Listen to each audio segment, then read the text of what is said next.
आपके अनुभव से कोई एक बहुत बड़ी असफलता आपने जो अपने बिजनेस में फेस की हो और उसको जिसे आप हमारे साथ शेयर कर सकते हो, और वो फेलियर को आपने कैसे हैंडल किया और उससे हमें क्या सीख लेना चाहिए?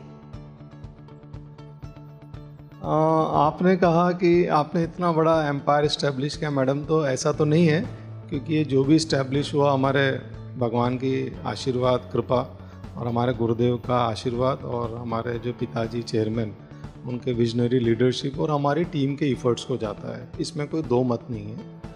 और जहाँ तक के सफलता असफलता, ये तो दोनों लाइफ का पार्ट एंड पार्सल है। और जब सफलता मिलती है, अगर आपका मन शांत रहे तो सफलता के समय आपका दिमाग सर या हवा में नहीं उड़ेगा या आप अपने आप को कंट्रोल रखेंगे। और जब असफलता प्राप्त होगी तो भी आप सेम वे से उसमें से जो भी आपकी त्रुटियां रही होगी, मिस्टेक रही, उससे आप सीखने की कोशिश करोगे। तो हमारे लाइफ में भी ऐसे ही हुआ कि हम हमेशा ही सोचते हैं यार जो हुआ ठीक है, इसमें गुरुदेव का आशीर्वाद होगा, गुरुदेव को कुछ हमें सीख देना होगा, इसीलिए ऐसा हुआ। तो we believe in to a great extent in our destiny power.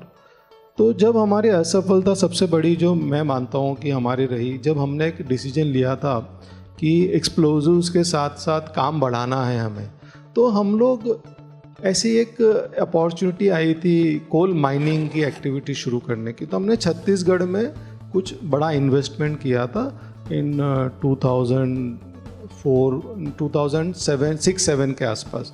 तो हमने एक्सपोर्ट्स हम बढ़ा रहे थे 2004 से, वो हमारे क्षेत्र का कार्य था, हमने उसको तेज़ गति से बढ़ाया, बट हमें लगा और बढ़ना चाहिए। तो हमने 6-7 में कोल ब्लॉक में इन्वेस्टमेंट किया।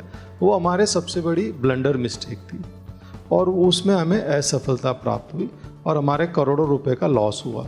एक तो लॉस पैसे का हुआ, दूसरा हमारा 3-4 साल के समय हमारा जो कोर टीम थी वो उस काम में एंगेज हो गई। बट फॉर्चुनेटली गुरुदेव का आशीर्वाद था कि हमारे कुछ कोर टीम मेंबर्स अपने कार्य के प्रति फुल्ली फोकस थे, उन्होंने अपना ध्यान वहाँ से नहीं हटाया। तो असफलता ये हुई कि हम लोगों ने एक नए क्षेत्र में गए, विच इज़ नॉर्मल, आपका इंडस्ट्रियलिस्ट है, एंटरप्रेन्योर्स, तो नए क्षेत्र में तो जाओगे ही जाओगे। बट मिस्टेक ये हुई कि वो अपॉर्चुनिटी हमें ऐसी लगी जैसे कि कोई स्वर्ण मृग है जिसके पीछे हम भागते रहे और वो प्राप्त नहीं हुआ और हमने अपना समय और पैसा दोनों व्यर्थ किया।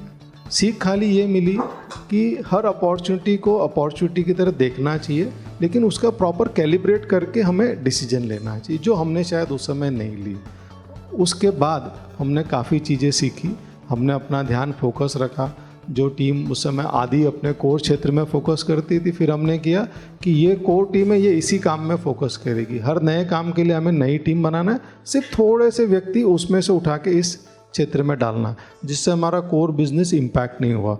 फॉर्चुनेटली वो सीख के बाद हम लोग काफ़ी अच्छे गति से अब हम आगे बढ़े हैं, काफ़ी अच्छी चीज़ें की है।